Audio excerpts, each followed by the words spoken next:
Syamsir Alam adalah seorang pesepak bola yang pernah digadang-gadang akan menjadi bintang besar bagi timnas Indonesia. Pria kelahiran Agam, Sumatera Barat ini pernah merumput di beberapa klub baik di dalam dan di luar negeri. Keganasannya dalam mengolah si kulit bundar membuat khalayak berkeyakinan bahwa Alam akan menjadi the next Bambang Pamungkas dan bahkan lebih hebat dari sang senior. Pengalaman Alam yang pernah mewakili Indonesia di Piala Danone dan ia pernah mengikuti tes di dua tim junior asal Belanda membawanya dipanggil untuk bergabung bersama timnas U14 pada tahun 2004. Bakat luar biasa yang dimiliki Alam membuat banyak orang berdecak kagum. Hingga pada usia 15 tahun, ia sudah dipercaya untuk membela timnas U19.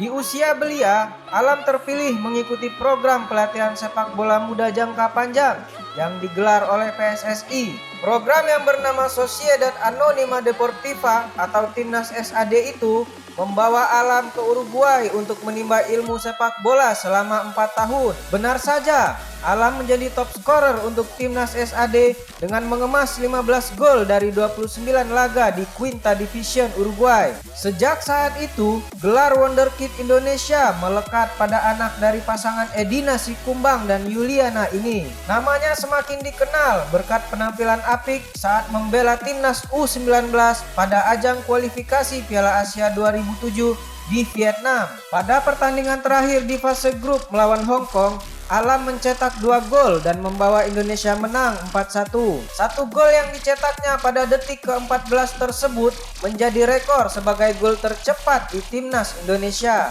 Di usia mudanya, Alam memiliki kesempatan belajar kultur sepak bola Eropa dan Amerika Latin. Penarol, Heerenveen, Vitesse Arnhem, CS Vice, hingga DC United adalah kesebelasan tempat Alam menimba ilmu. Tetapi sayangnya, Alam tak mampu beradaptasi dengan tim-tim yang ia bela, hingga mengharuskannya mencari pelabuhan baru untuk melanjutkan karirnya. Setelah melanglang buana, barulah di musim 2013-2014 Alam pulang ke Indonesia dan pada saat itu ia dipinang oleh Sriwijaya. Pengalaman bermain di luar negeri tak menjamin Alam mendapat tempat utama di tim Laskar Wong Kito. Nyatanya, dalam satu musim ia hanya diberi kesempatan bermain sebanyak 6 kali. Pada perjalanan musim selanjutnya, Alam berlabuh ke Pelita Bandung Raya. Di sini dapat dikatakan musim terbaik dalam karir profesionalnya, di mana ia berhasil mencetak 5 gol dari 27 penampilan.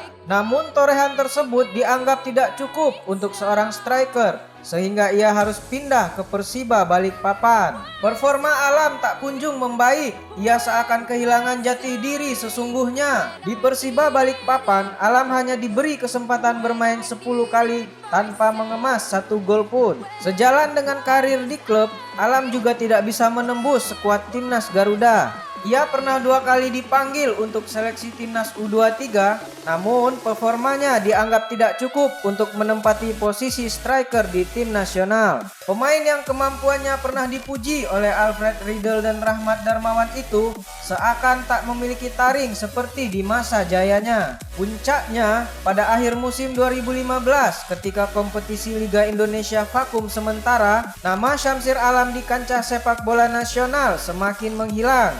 Selama membela klub-klub di Indonesia, Alam merasa dijauhi oleh pelatih-pelatihnya. Bahkan semua pelatih di klub yang dibelanya malah membiarkan ia semakin terpuruk. Alam mengatakan hanya satu pelatih yang pernah mengajaknya bicara, yaitu Rahmat Darmawan yang bisa mengerti keadaannya.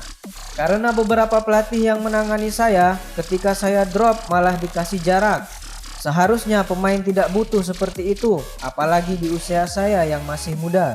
Pria yang bercita-cita menjadi pebulu tangkis ini kemudian sering tampil di layar kaca. Namun bukan untuk bermain sepak bola, melainkan menjadi bintang tamu dan pembawa acara di beberapa stasiun televisi nasional. Lama tak terdengar di dunia sepak bola profesional, Syamsir Alam kini masuk dalam skuad Rans Cilegon milik Raffi Ahmad yang akan berlaga di kompetisi Liga 2. Ini merupakan kesempatan bagi Alam untuk membuktikan bahwa dirinya masih layak disebut sebagai pemain berbakat dan punya insting menyerang yang hebat. Akankah pria yang pernah menjadi wonderkid Indonesia ini kembali bangkit atau hanya meninggalkan sejarah bagi sepak bola di usia muda?